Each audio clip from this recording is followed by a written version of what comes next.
আসসালামু আলাইকুম সুপ্রিয় দর্শক, আজকে আপনাদের সাথে শেয়ার করব ড্রিম কেক রেসিপি। একদম সহজ উপায়ে তৈরি করব ঝামেলাহীনভাবে। চলুন রেসিপি দেখে নেওয়া যাক। আমি এখানে স্পঞ্জ কেকের ব্যাটার করে নিয়েছি। ক্যামেরা অফ হয়ে গিয়েছিল, তাই সম্পূর্ণ ভিডিওটা করা হয়নি। ইনশাআল্লাহ স্পঞ্জ কেকের রেসিপি অন্য ভিডিওতে শেয়ার করব। এবার মোল্ডে স্পঞ্জ কেকের ব্যাটার ঢেলে নিচ্ছি। আমি আজকে চুলায় কেক তৈরি করব। চুলায় মিডিয়াম টু লো আঁচে 40 মিনিটের জন্য কেকটা বেক করে নিব। কেকের ব্যাটারে একটা কাঠি দিয়ে নেড়ে নিতে হবে।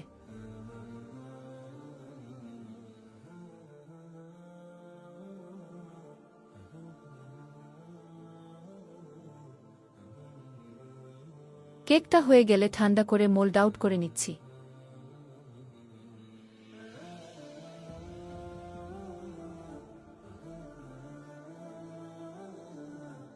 এরপর যে বাটিতে কেক পরিবেশন করব তার মাপ বরাবর কেটে নিয়ে সুন্দর করে বসিয়ে নিব।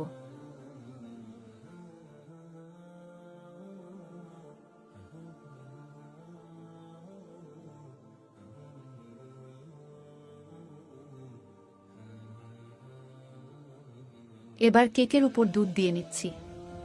আপনারা সুগার সিরাপও ব্যবহার করতে পারেন।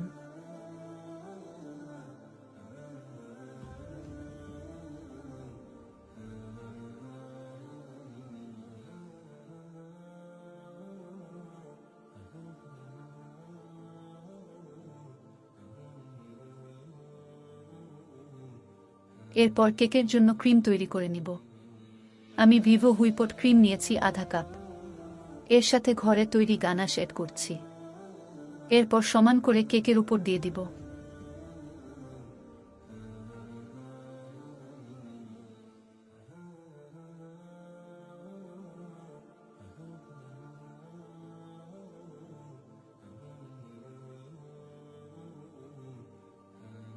আর এর উপর গানাশটা দিতে হবে। গানাশ দেওয়ার পর আমি কেকটাকে ফ্রিজে রেখে দিব ভালোভাবে ঠান্ডা হওয়ার জন্য। এখন উপরে দেওয়ার জন্য চকলেট মেল্ট করে নিব। এখানে 1 কাপ ডার্ক চকলেটের সাথে 1 টেবিল চামচ বাটার দিয়ে নিয়েছি। গরম পানির উপরে বাটি রেখে চকলেট গলিয়ে নিব। একটু ধৈর্য ধরে কাজটা করতে হবে।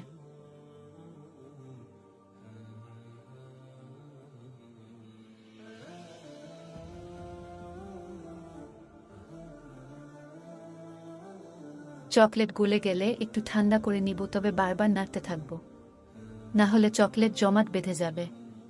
এখন কেকটা বের করে চকলেট ঢেলে নিব সমান করে, তারপর আবার ফ্রিজে রেখে দিব 4 থেকে 5 ঘন্টার জন্য। এবার কোকো পাউডার ছড়িয়ে দিয়ে আমি কেকটা কেটে দেখাচ্ছি।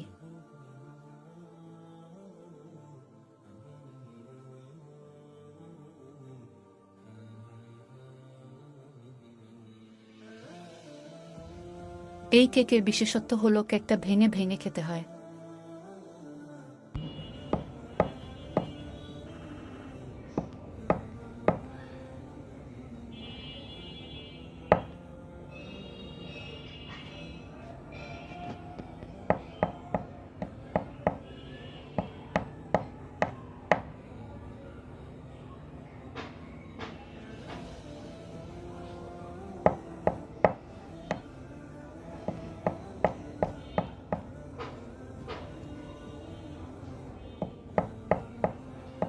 আজকে এই পর্যন্তই। ভালো থাকবেন, সুস্থ থাকবেন।